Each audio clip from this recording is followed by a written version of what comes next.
Do you like having your own space? Yeah. What about Mum and Dad? Do you miss them? Not so much. In years gone by, people such as Nigel would have been left in a room, and we would never ever do that, you know. Nigel was our chosen son. The three of us work together to make sure that what Nigel wants to achieve actually does happen.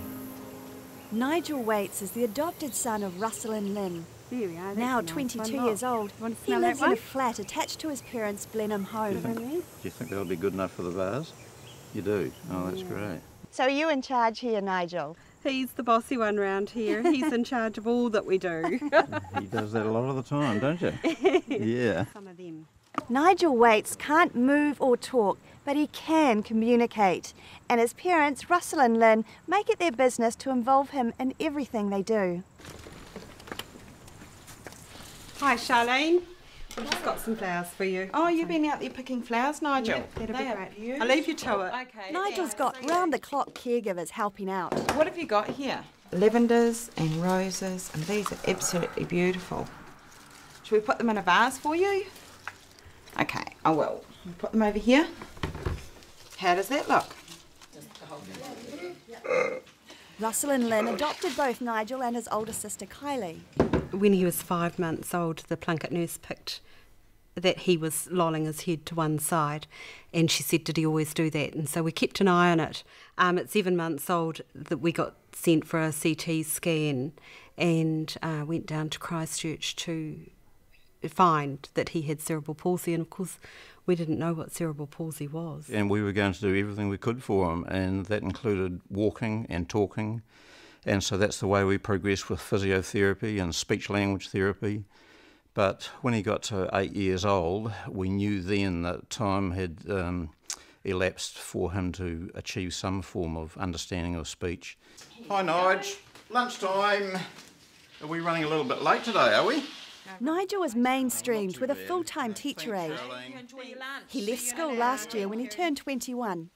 His ears and eyes have become his communication tools, and they are extrasensory, you know, they really are. Thank you. You ready? You ready for another mouthful? Hey? Good man. Hey? And these days, he's a busy man with a job to get to.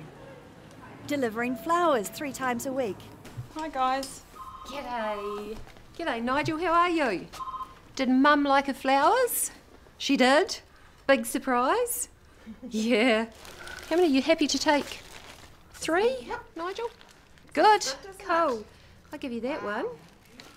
And give you this one. Smells beautiful. It's got those big white lilies in it. Oh, it's beautiful. Yeah. Yep, and there's one more, isn't there? Do you want me to help? Yeah. Yep, yes, please. Great. You want some help, so I'll Good. take those ones. Thank you. Excellent. Oh, they're beautiful, aren't they? Right.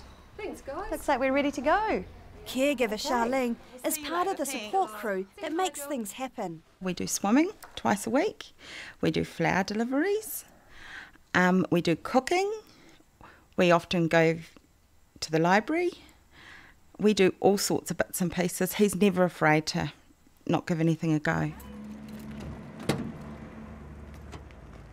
Marlborough Boys College, they started this as a work experience, and he started delivering flowers once a week, and we could see that it gave him such a reason to get up in the morning and independence. He was somebody, you know, he had a job, and it's just really followed on from there. He now works for 3 different florists, just 1 hour a week really, but he is the foreman and he likes to see all those flowers in the van.